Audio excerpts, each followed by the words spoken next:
This is basically everything you're going to need to make guacamole, and this is basically the recipe. Seems like a lot of avocados, but they're really small. So you just put avocados in the bowl you're going to use until it fills up, and that's how you measure the number of avocados you need. You probably need a little salt, need some tomatoes. These limes, also very, very small limes. So we're using 2. That's a good size onion. Get some sad looking cilantro, and actually it doesn't matter. And garlic. And cumin, I like the best in my avocados. Chipotle is really good. Dark chili powder is really good. Cajun seasoning is really good. Paprika works really well. If you got it and you don't have anything else, you freaking use taco seasoning. It kind of doesn't matter. As long as you have some salt, some cilantro, some lime, some onion, it's going to come out tasting like guacamole. And then, I don't even know what this is. It says chili powder on it. So, yeah. Or you can use a little bit of all of that. So let's get into it. One last secret ingredient. Honey. Some kind of sweetener pretty much makes everything taste good. And honey, I find, makes it taste the goodest. You can use sugar, you could use maltose, you could use reduced wine, a lot of different, anything sweet is going to take, because the tomatoes, the garlic, the onion, and the limes are going to make things sour, obviously. And sweetness is going to counteract that sour flavor. If you have sour flavors in your dish, as you're eating it, as you're tasting it, if you have sour flavors in there, add something sweet. It'll counteract that, and it'll smooth it out. It won't taste like honey. It won't taste sweet. It'll literally just reduce the sourness.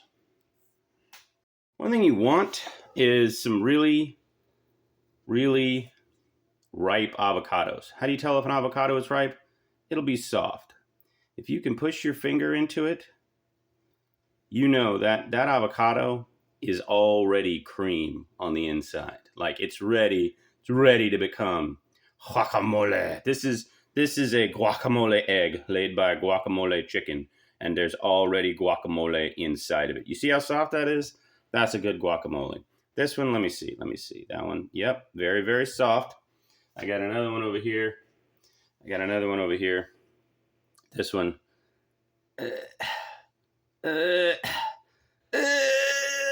Too hard. No, not guacamole. Don't use that one. First thing you need to know how to do is how to cut an avocado. Lots of people get injured doing this, and it is dangerous because you're pointing a knife at your hand, but it shouldn't be dangerous. Basically, you find that top right there, and you kind of get in the middle of it. And my knife's not even sharp right now, but right there is where the avocado is really weak, and so you don't. If I tried to cut the flesh down here, it actually wouldn't. It takes a second to go in, even with a dull knife. But up here, it just slides right in, and then you roll the avocado.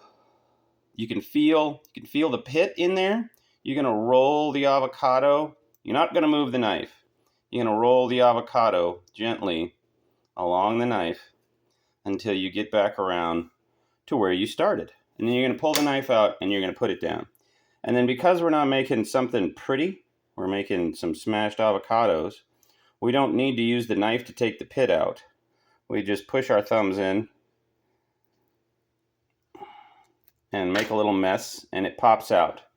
That's not the prettiest way to get the meat or the flesh out of the avocado, but guess what? It's not going to be pretty. It's guacamole. So it doesn't have to be. And then that's the easiest way to get the flesh out of the avocado. And then you're going to take your scraps, and they make great compost. This is what it will look like. Going to add a pinch of salt. I like to salt as I go, because that gives the salt lots of time to penetrate deep into, in this case, the mash. If salt doesn't get down into the food, it's going to taste salty on the outside and nothing on the inside. So all this salt to taste after the fact, that's nonsense. Don't do that. If you know how to cook, you know how much freaking salt you're going to need, and that's just a little bit. And if you just put a little bit of salt in at each step, tiny bit, generally something this size, like a whole tablespoon of salt. And so you salt as you go. You want to salt as early as possible. And you also want to salt, if you have a bunch of different steps, you want to salt each one of those steps so that each ingredient is properly salted. Because without salt, you're just really not going to be able to taste the food. All right, so I like to chop my onions very, very finely as I can. Maybe not as finely as I possibly can. Maybe finely. I like fine onions. I like little pieces of onions. And I'm not going to talk about how to dice an onion finely because this is guacamole. It doesn't matter. It doesn't matter if you are, if you use the proper French chef technique to dice an onion. Just however you dice it is fine. It might be a little bit chunky ultimately. That's fine.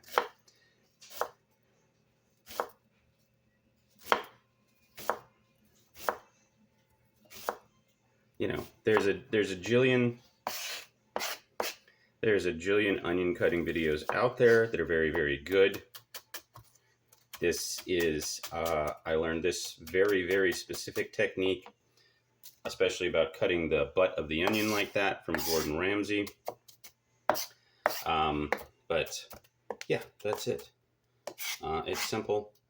Anything that gets the onion diced, whatever you need to do.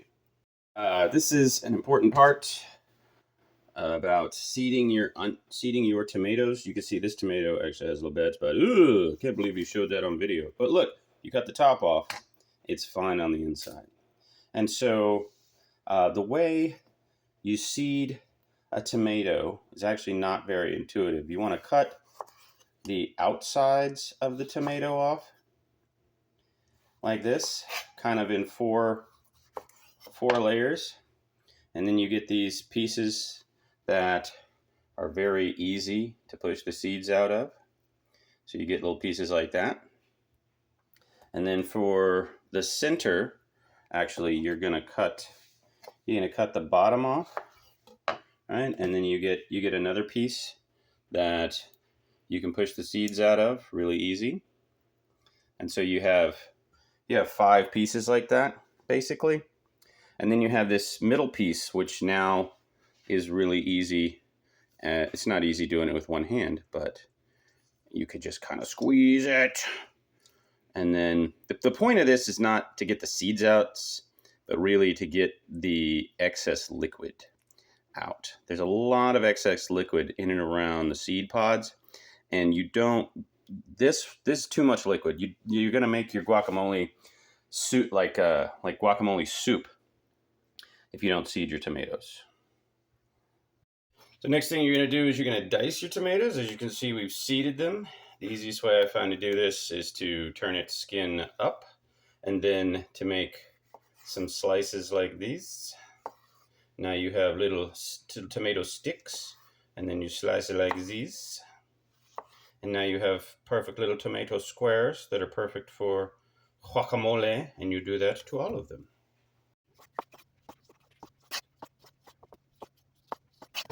Quick knife tip, if you don't have a sharp knife, this knife is not sharp, but you see it's cutting this tomato. Why is that? Well, it's because I'm slicing. I'm not putting any downward force. My fingers are not putting any pressure down on the knife. And if I run this knife forward like this, back and forth, you can see it saws through with no pressure. Even a dull knife with proper technique and very little pressure can be very safe and very effective.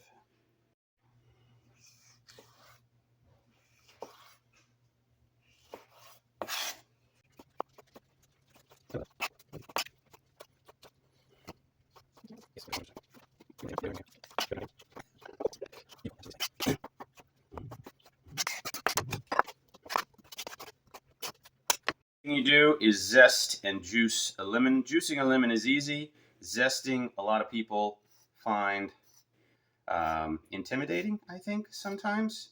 But it's really easy. You're just getting the color off the very surface of, in this case, a lime, and bring it in.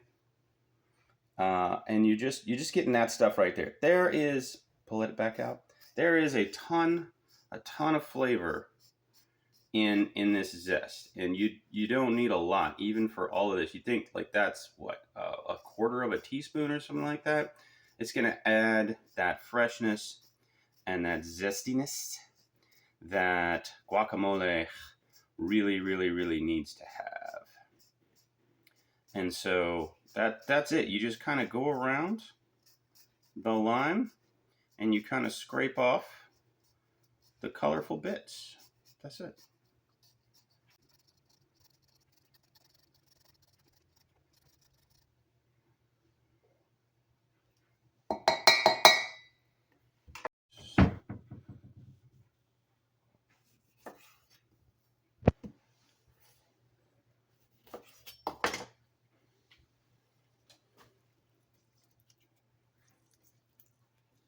Oh, you know what? We have a lime juicer.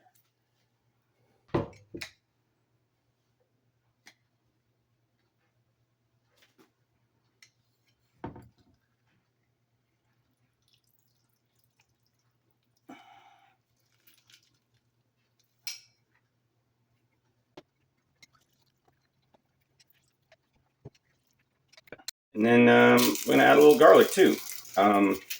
Garlic's a pain in the butt, but if you deal with it a lot, then you got to be rough with it. So you wanna get all this paper off. And for this recipe, we're just gonna do 5 cloves. If you like your guacamole more garlicky, a lot of my recipes I do the minimum amount of seasoning, and if you want more seasoning than that, go for it. That's like 5-6 cloves. There we go. So you cut the butts off first, and there's lots of videos on how to cut garlic on the internet. I don't like any of those videos. I cut my garlic a little bit differently. And so the first thing I do is I cut off the butts. This is actually 2 cloves right here, but I actually like mine. And when I cut them, I don't cut them all away, so some of it can end up peeling off. And I'm constantly cleaning paper off my cutting board. And then I smash them, but I don't smash them with a knife because you can cut yourself. Get a hammer. It's much easier, much more fun, much safer. It's a little bit messier, but if you notice, the garlic literally falls out of the paper. If you do it that way, it makes mincing your garlic super easy. And now I just have a few little tiny pieces of paper, and what I'm going to do is I'm going to pick up my garlic and I'm going to inspect it. Pick up my garlic, my decimated garlic, and I'm going to inspect it for little pieces of, there's a little piece of paper right there. Like I said, it really just falls out of the paper if you do it that way. And I'm going to take my knife and I'm going to take this paper and I'm going to scrape it and I'm going to wipe it. I'm going to wipe it on the edge of the board. Oop, there's another little piece of paper. I'm going to wipe it on the edge of the board. Now I've got my garlic, and now I can mince it. And it doesn't have to be super fine, obviously. It can be minced roughly, and this is going to be fine. If you mince your garlic really rough like this, you're going to want to leave your guacamole in the refrigerator overnight so that all of the flavors can, again, just like the salt, the flavors take time to marinate out in the salt into the guacamole. But if you have a garlic press, that's even better. This is my garlic press. This is Well, it's very similar to, well, anyway, this is Joseph garlic press. They make a garlic press, and they make um, a potato ricer that is has this helical screw design. This is so cool. Watch this.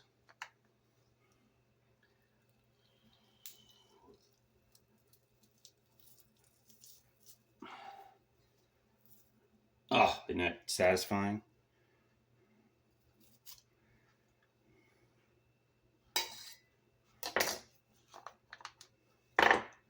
And then you've got some stuff in there that's going to come out on the next press. So we're going to put some more garlic in there. If a little bit gets in there, that's fine too. That's guacamole. It's not super important. So we're going to fill this thing up to the top.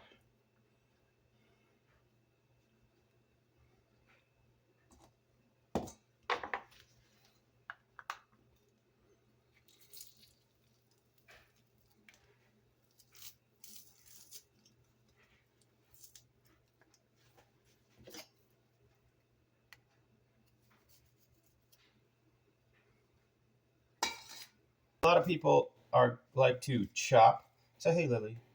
Hi. A lot of people want to chop the cilantro. This is a bad idea because then you get a bunch of stems in your cilantro. My wife is the world's foremost leading expert on cilantro picking. She's very good at it. The first thing you do is you pick out all these really, really sad ones, if you can, and you just, again, throw those in your compost. You don't want stems. Stems they have a lot of flavor. If you wanted to cook with them, put them in a soup as like a seasoning, you could do that. But if you're just eating it raw, which obviously that's what guacamole is, you're eating it raw.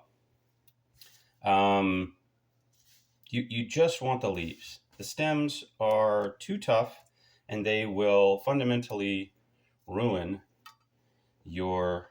the texture. They'll ruin the texture of your guacamole. And so if you want cilantro in your guacamole, and you want your guacamole to be the hit of the party, you need to pick it.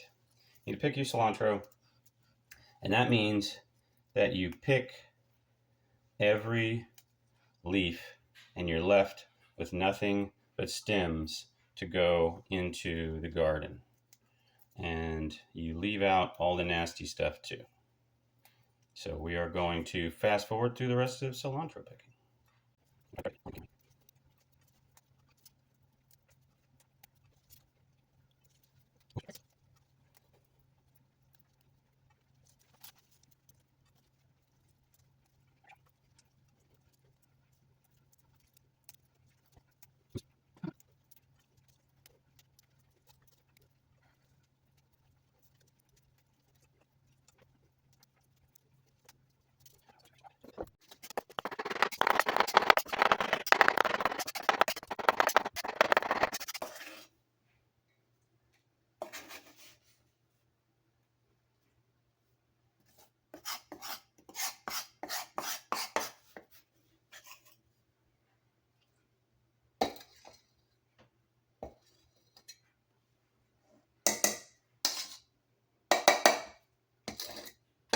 Now we're going to put everything together, or everything that's not already in the bowl. So here's the onion that I chopped. I put a little extra salt in there.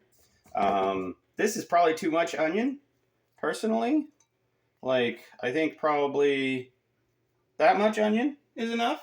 And we'll save this for a soup or something later. This is our 2 tomatoes. How much? You know, I really do like a lot of tomato in there. I'm going to put that in there.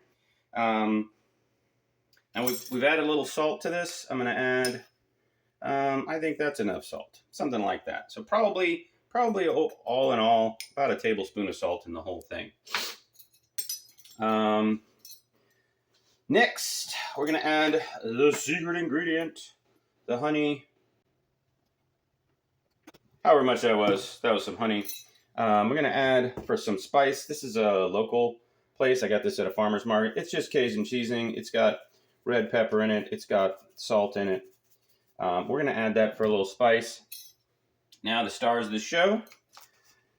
This is chipotle. I love chipotle. Who doesn't love chipotle? And I'm going to put a big heaping tablespoon of chipotle in there and a little bit. And then the other thing that makes Mexican food taste like Mexican food and Southwest food taste like Southwest food, say it with me together, kids, cumin. Heard a lot of guys pronounce this a lot of different ways. I call it cumin.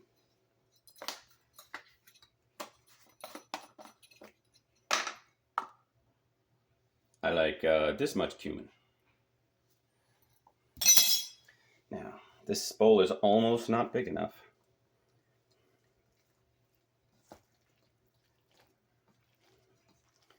Now, this is not going to come out green.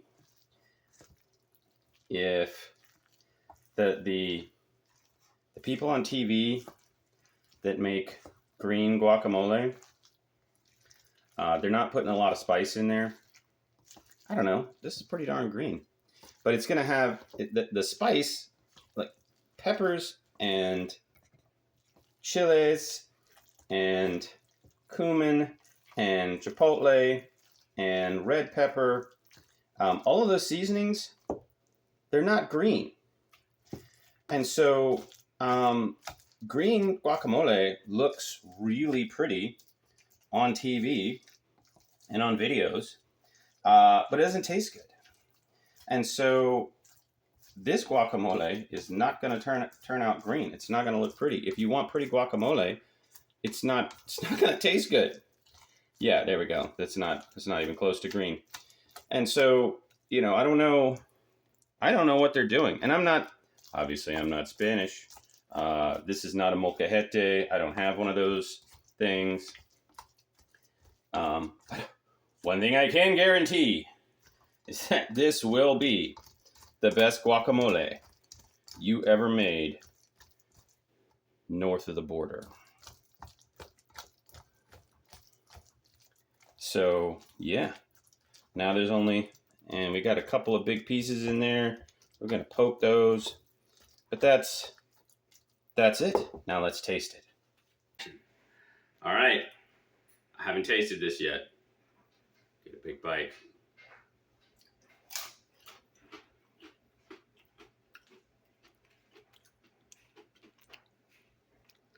Oh my God. Ooh, it's pretty spicy. It's like, that chipotle really comes through. It's a perfect amount of saltiness. The big chunky tomatoes add a wonderful texture. Oh, but it's so savory and smooth. And the onions are there. And the cumin and the chipotle, they sing the perfect harmony. Oh, it's so good. We're going to eat all of it. There will be no leftovers. All right. So, if you want to make some really, really good guacamole, if you want to be the star of the party, if you just want to keep it all to yourself and eat it, put it in the fridge. The lemon juice is going to keep, of course, it doesn't matter. It's already brown, but the lemon juice is going to keep it from turning more brown. Keep it covered with as little air as possible in the container in the refrigerator. But that's it. That simple.